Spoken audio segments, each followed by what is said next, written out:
What is going on, everybody? We are live. Check this out.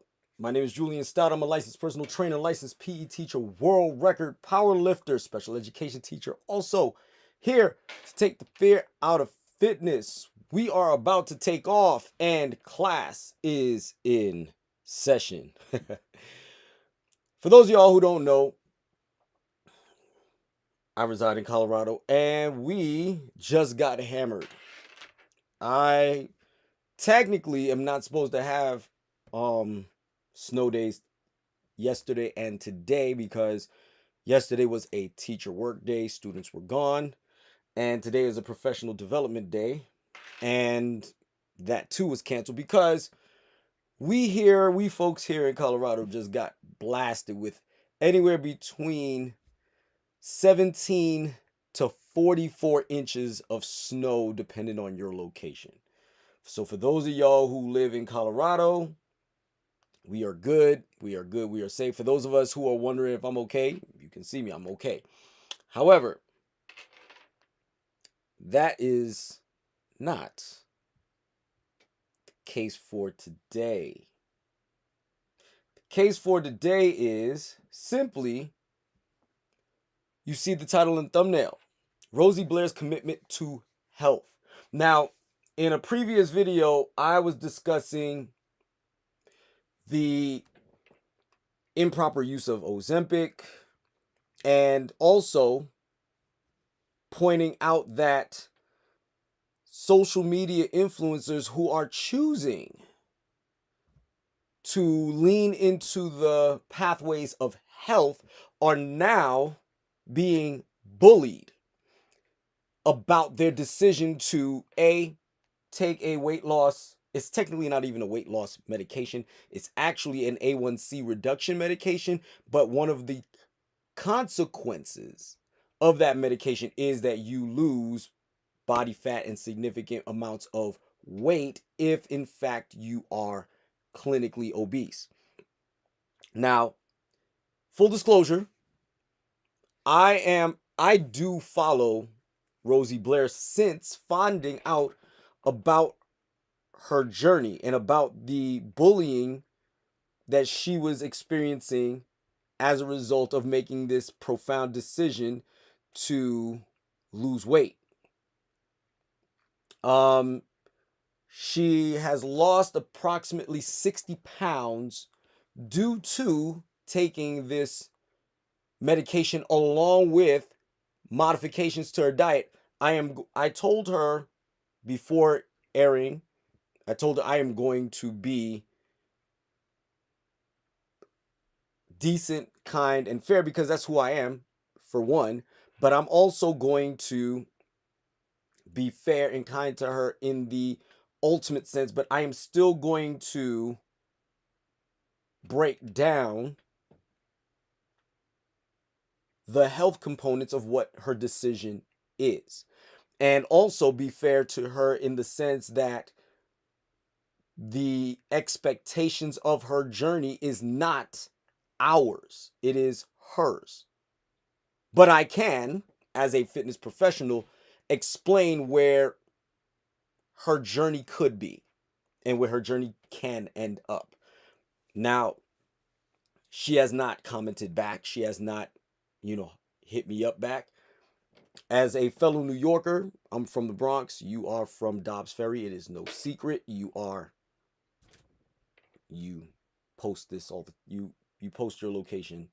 So I'm not exposing anything untoward. But however, what I will say is this.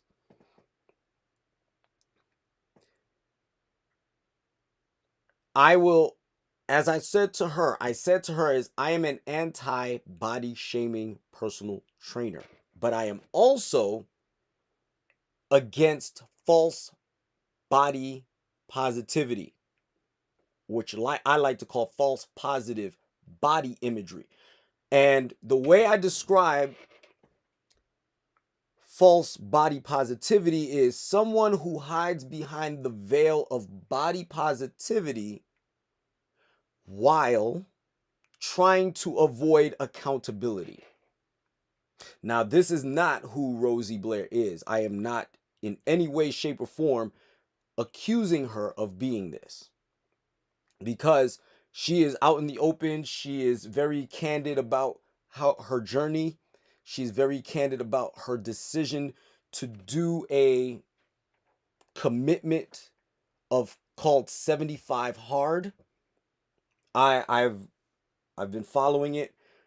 And what 75 hard is her committing 75 days hard to the journey of health and fitness through her decision to consume 150 grams of protein daily, exercise twice a day, one exercise outdoors, another version of exercising indoors. So whether that's to go on a walk or to even exercise outside, that is her decision. And while still committing herself to eating relatively normal. Now, the thing is that she is not exactly dieting. She is abstaining from alcohol, as I understand it, which is a very good idea if you are on a journey of trying to lose as much body fat as possible. I have to make sure we understand the notions clearly. You do not have to lose. You're not in the journey of specifically losing weight. What you are in is the journey of losing body fat, because, and you could go through any of my videos, I'm very consistent with my claims here. It is not the weight that's killing you. It is the body fat. It is the excess of body fat that causes people great harm to their health. Doesn't matter how much you weigh. If your body fat percentage is under 25%, you are healthy. Okay? If your body fat is, as a female that is, if your body fat is exceeding 35% and higher, then your health is in question. Your health is in danger. So understand that that's the issue. So one of the things that I want to celebrate about Rosey Blair's journey is she is unapologetic about how she looks, while still being fair and honest about her position in all of this.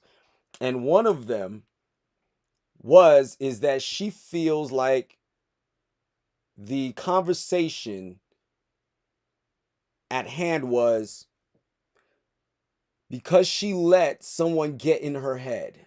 She denied herself access to many different things that she could have been a part of simply because she walked away from it all. And I mean, if this is literally the storyline of my wife, and this is the storyline of other women that I do know. And I'm here to say that as long as you are happy with who you are and you are doing all the work possible to be the best athlete you can be at any time, then what you look like should not even remotely matter. Okay? And the other thing is that as a anti-body shaming person, I don't feel it is cool for anybody to just simply go out of their way to be cruel to someone else simply because they don't look like you. You don't have that right, because I have news flash for you. It happened to me. I have a news flash for you. It's happened to dozens of people who are now on a fitness journey. Now, the funny part is that there is a pathway that diverges at this moment. You either go on the path of, I'm going to be at the very best that I can be, or fuck it. Now, Rosey admitted she chose the fuck it bucket. She chose it. And she feels like as a result of making that choice, she has robbed herself of many joys. I am going to definitely go into my messages here.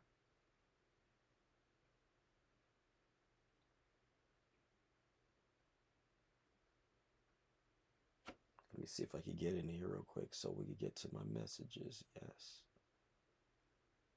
So we have that.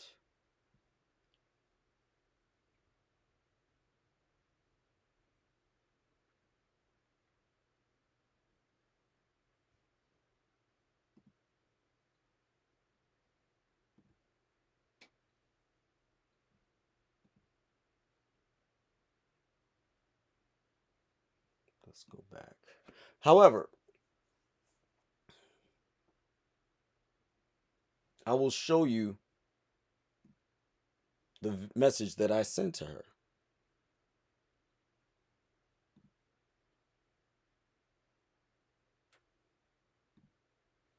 it says, I am a personal trainer who is following your journey. I am both anti-body shaming and against false body positivity. People who claim body positivity to avoid accountability. You are not one of those. I gave her a photo of this thumbnail to show her that this is what I'm doing. This is the feature. I will be going live in 11 minutes, which is now,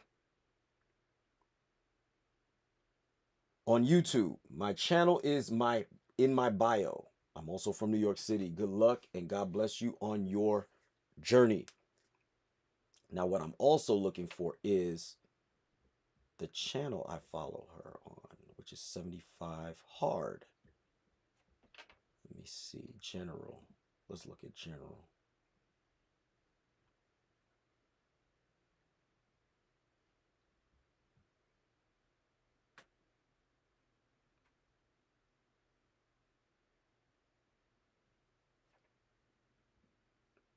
Okay, can't find it for the moment, but what I will do is search for it. 75 Hard.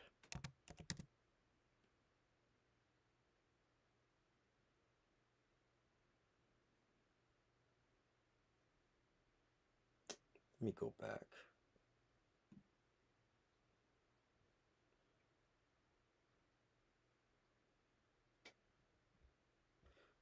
Just so you can see that I'm not, I'm normal.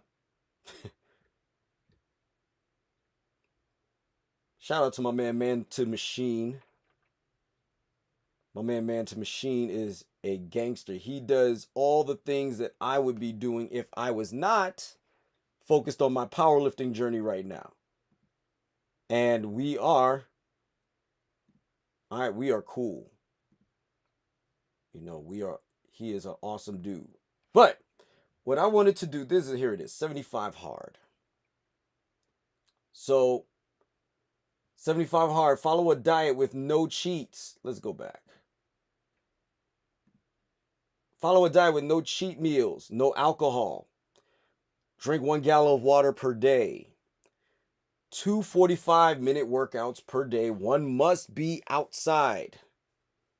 10 pages of nonfiction reading and take a progress picture every day. All right, so that's that. That's the book she's reading. So I want you making this 75 Hard part of my daily life. I'm obviously going to share more fashion and lifestyle content, but I feel like these early days, I'm treating it like it's my job. And I think I'm doing that because I have had this incredible career for, I don't know, 8 years-ish now. And I think I haven't fully taken advantage of this schedule freedom that I possess because of this job that I'm incredibly lucky and grateful to have. And I feel like, you know what? I just want my job to be working out for a week or two and we'll see what happens. I'm just giving my entire mind to that. I think that the greatest challenge that most people facing the 75 Hard will overcome is fitting it into their daily life. Okay. Any program, regardless of whether you believe in it or not, meaning you outside people believe in it or not, it's irrelevant. It's whether or not can she commit to this. And I'm more than happy to say that, hey, you are on a diet with no cheat meals and no alcohol. However, saw you. I did see you, in fact, eat an ice cream bar. Now, there's no judgment in that. There really isn't.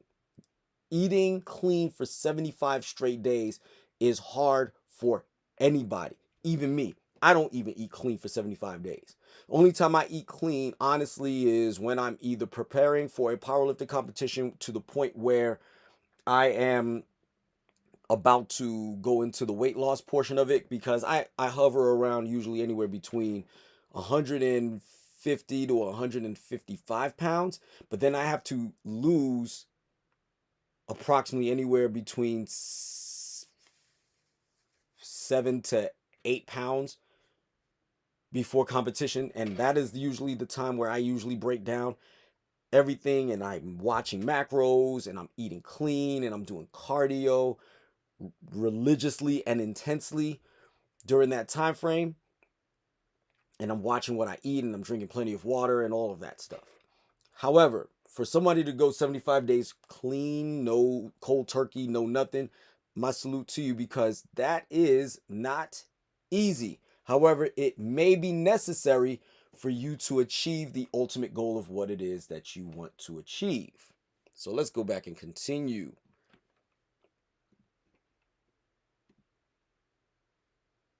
There are a lot of aspects of the influence. Let's skip that one. I have like finished so much of my day. Like, let's go.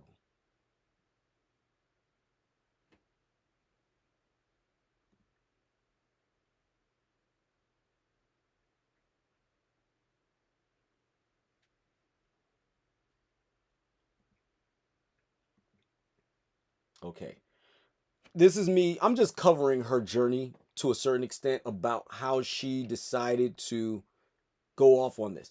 I'm thinking about an Ozempic journey. I can't remember what you ended up going with. She said Mounjaro.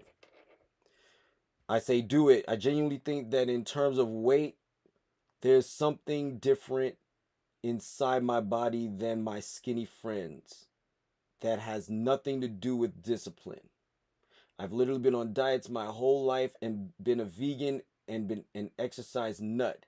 This is the first time I'm not thinking about food constantly. Something I've noticed is that I've had more issues with depression because I am not getting a dopamine serotonin hit from food.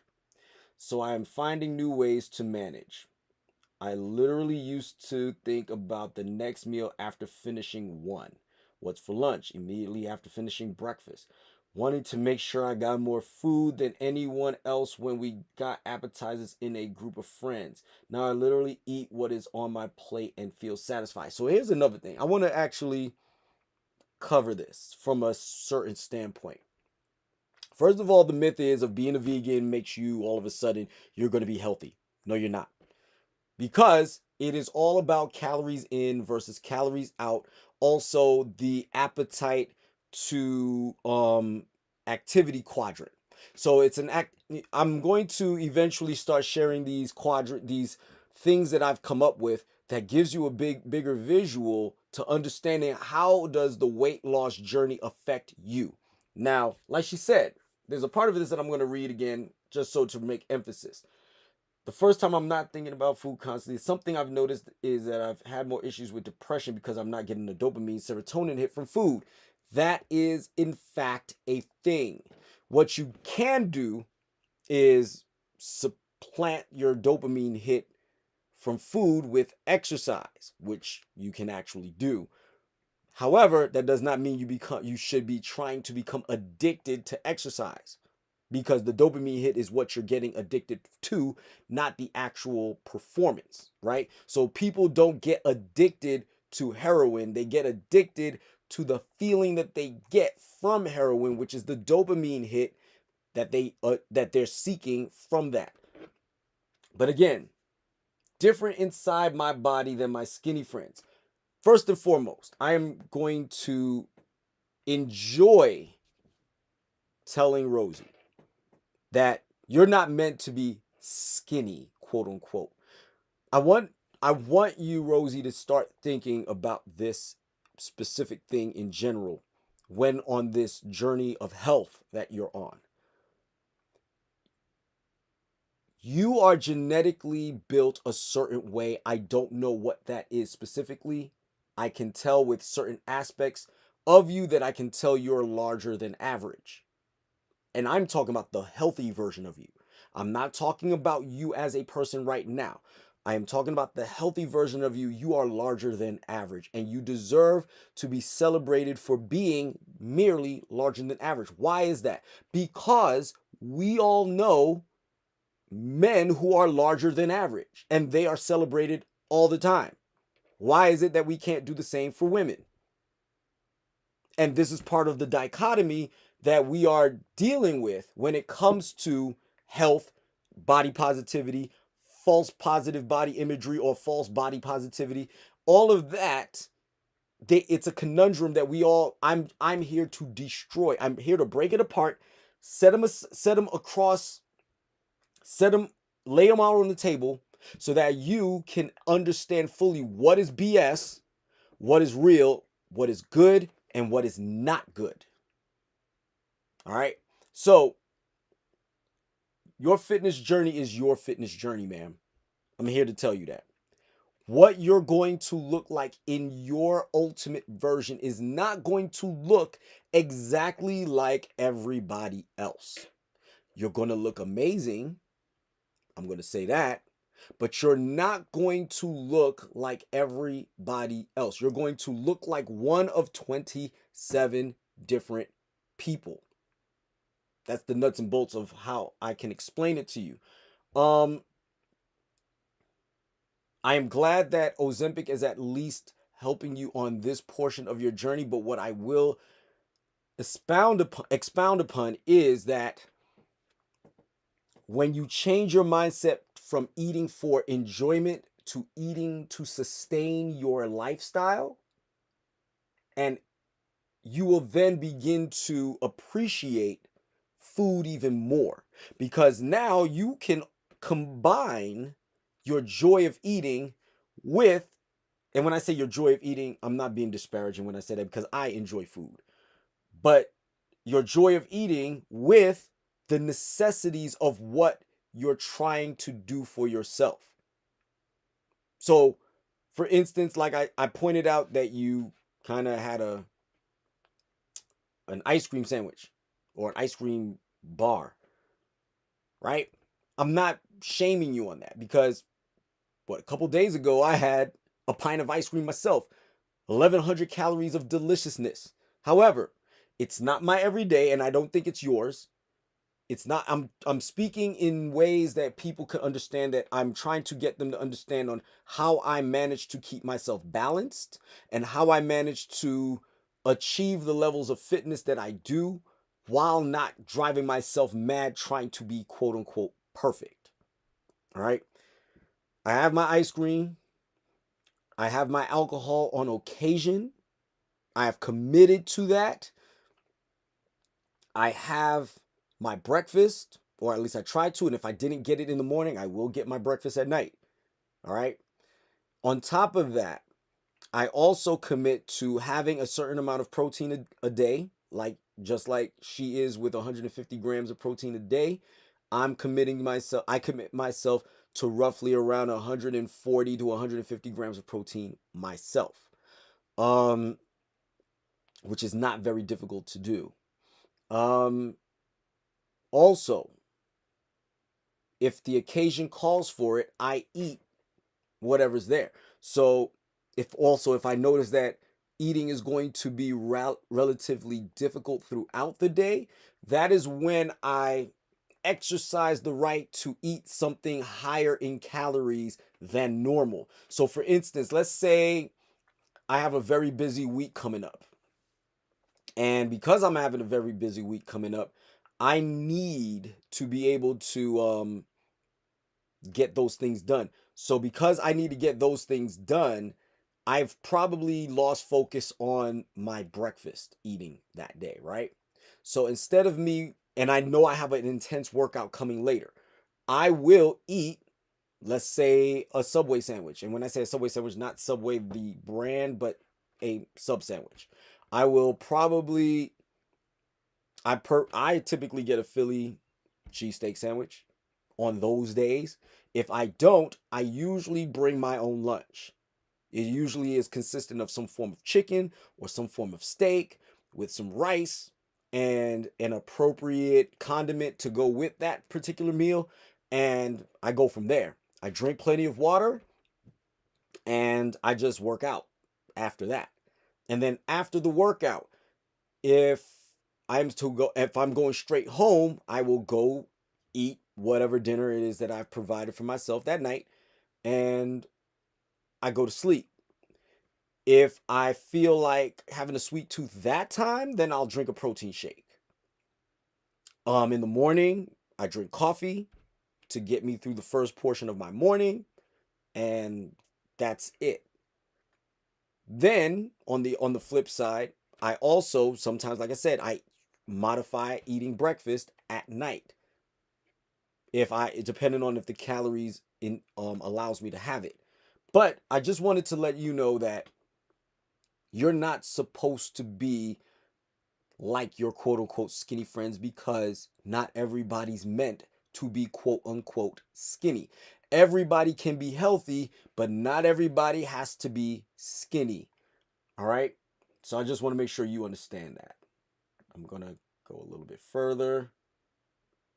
So, what are your positive side effects of taking a GLP-1? So, for those of you who do not know what a GLP-1 is, it is Ozempic, Mounjaro, things of that nature. What is a GLP-1? What does GLP-1 stand for? What does GLP-1 mean? Glucagon-like peptide. So clearly GLP stands for glucagon-like peptide. So when you glucagon-like peptide, so basically your body is looking at a peptide that is treated like, that acts like glucagon in your body, which means you are releasing sugar into your bloodstream to be utilized, and tells your body that you're satisfied, or that you're giving your body the sensation that you are satisfied. You're giving it an understanding that it's satiated, you're good. All right.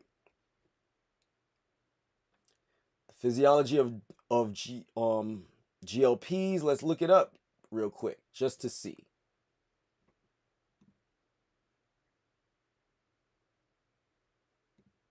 I want to pause that real quick. Glucagon-like peptides, this is from PubMed. This is from the National Library of Medicine. This is the place where I read studies primarily. Glucagon-like peptide is a 30 amino acid peptide hormone produced in the intestinal epithelial endocrine L cells by different processing of proglucagon, the gene which is expressed in these cells. The current knowledge regarding regulation of proglucagon gene expression in the gut and in the brain and mechanisms responsible for the post-transitional processing are reviewed. GLP-1 is released in response to a meal intake, and the stimuli and molecular mechanisms involved are discussed. GLP-1 is extremely rapidly metabolized and inactivated by the enzyme dipeptidase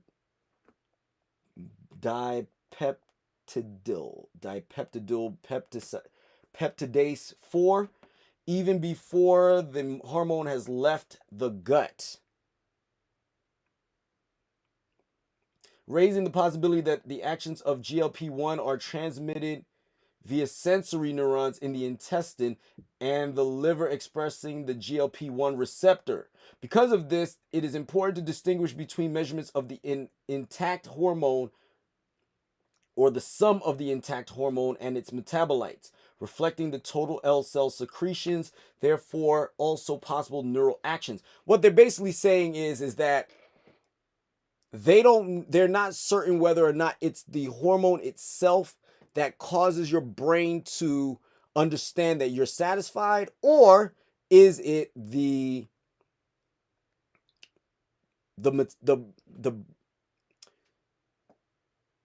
byproducts of the peptide being broken down, or the hormone being broken down and being received in various parts of your body, on whether or not it acts as a, what's the word I'm looking for, a appetite suppressant.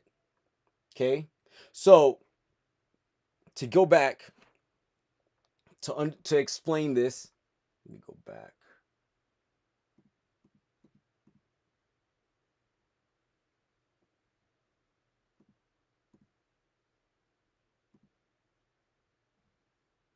So here we go. I don't want to. Okay, I want to point out something. First and foremost, you could clearly see she's losing a significant amount of weight already. This is 10 weeks ago. I just want to point this out. She is significantly starting to lose weight in her face. You can see in certain aspects of her physique is starting to change. But again, I want to point out that that is her body. What her body's going to look like in the end is what it's going to look like in the end. Whether you or I are attracted to that body, it is not our place to be discussing that in that sense. That is our preferences, but we do not have the right to be disrespectful and disparaging to somebody who is trying to get healthy. Not everybody's body is going to look the same. Okay? I just want to make sure we understand that. So I want to come out of this real quick. Share some of her pictures, because again, I want to make sure we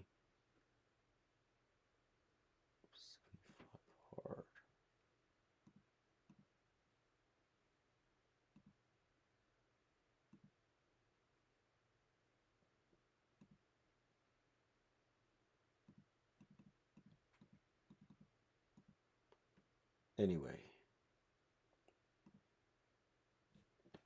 Rosey, I'll be in New York here shortly. I don't want to disclose exactly when here, but I will be in New York very soon. And I want to celebrate you on your journey. I want to give you a massive shout out to being open and honest about your decision to go on a health and fitness journey that will definitely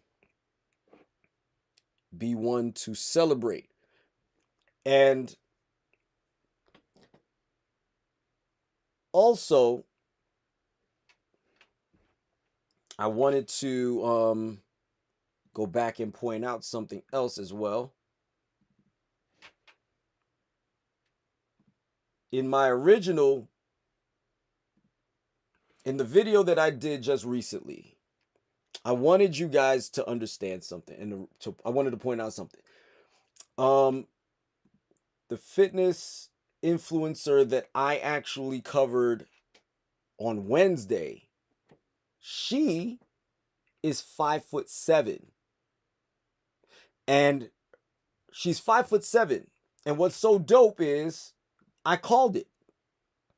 I damn near called it, because I'm just that good. I really am. So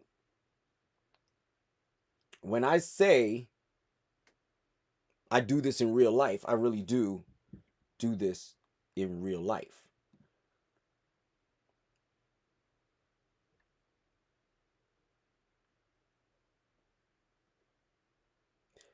Sarah Infinger, I follow her journey as well. She is also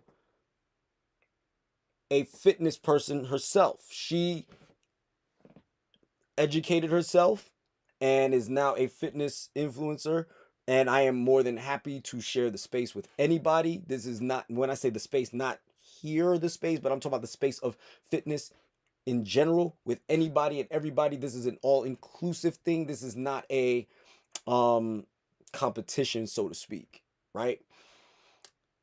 Miss Infinger is 5'7", and currently at the time that I last saw, she's about 190 pounds. Now, I want to point out something before I close and land this plane. Rosey, I would love for you to follow Miss Infinger's journey as well, because you will then get to see that a woman that weighed 371 pounds may not have been in the best body that she was supposed to be in then, but at 192 pounds, she is in the body she is meant to have. She looks phenomenal at her current size. At 5'7", 190. All right? I dare anybody to say otherwise. The very picture in my thumbnail with Miss Infinger in it is her at 190. Okay? Tell me she looks bad. She's 5'7". Tell me she looks bad. She doesn't. This also lends to the argument and the theory that I've been putting out here since day one is weight is irrelevant about what your health and your fitness is. It is not about how much you weigh. It is how much body fat are you carrying. And as a male, I need to carry no more than 20% body fat, but as low as 8, I can get down to low as 8 and still be healthy. And as a female, 15% to as high as 30%. 15 to 30 is healthy. Okay? Now, do I recommend being on the 30 end of it? No. I recommend personally anywhere between 15 to 25% body fat. And whatever your weight is, because you have muscle like everyone else, I cannot determine how much you're supposed to weigh as a result of that.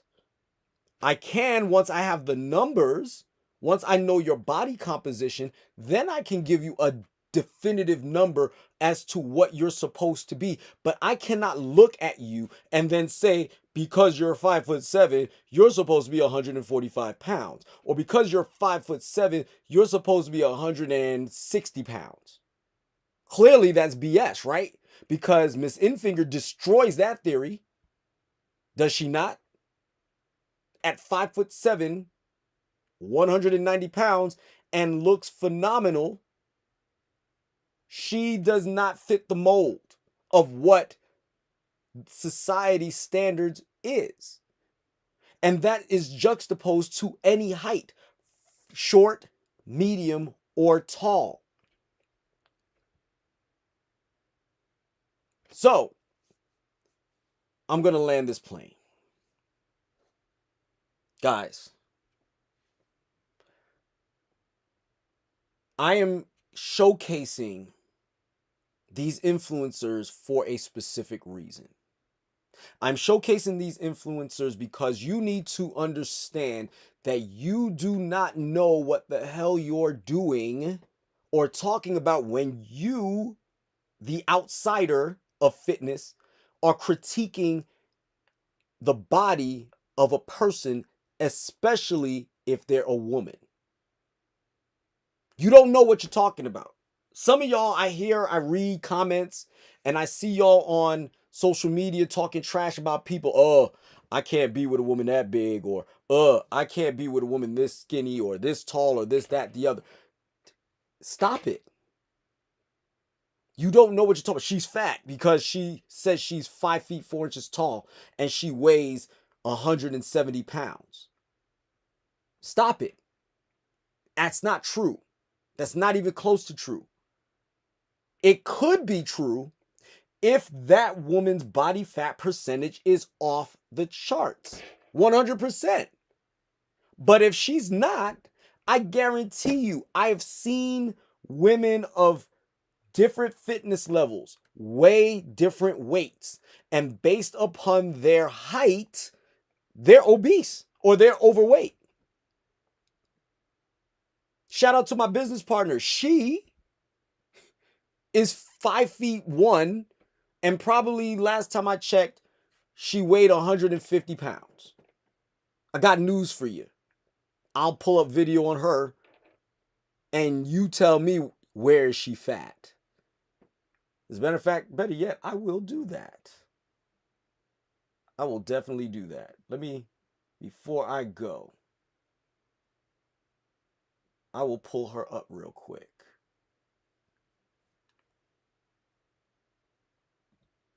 Because she herself is on Instagram. She's on the gram. So what I'm going to do is click here. And now, here we go.